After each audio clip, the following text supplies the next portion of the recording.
আর এক শ্রেণী যুবক, আমরা বুড়ো হয়েছি, আল্লাহর কত ডাকি, ডাকবই তো। এমন রাত্রে এমনি ঘুম আসে না, ঘুম ভেঙে যায়, কেন একটু তাহাজ্জুদ পড়ে।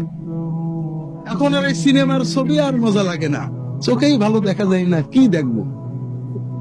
কিন্তু যুবকদের রক্ত টকবক করে, তাদের রক্ত বলে পাপ কর, বন্ধু বলে পাপ কর, দেশ বলে পাপ কর, মোবাইল বলে পাপ কর, টেলিভিশন বলে পাপ কর, বাপ মাও বলে পাপ কর, বলে না?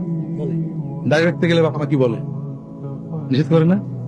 হ্যাঁ, অনেক বাপ্পা নামাজ পড়তে নিষেধ করে। এই তার রক্ত বলে, সমাজ বলে, বাবা বলে, মা বলে, তারপরেও যে যুবক অন্তত ফরজটা পালন করে, অন্তত দিনা ব্যভিচার মাদকতা থেকে বেঁচে থাকতে পারে, ওই যুবক আমাদের মতো বুড়োদের সুন্নত নফলের অনেক আগেই আল্লাহর ওলি হয়ে যাবে।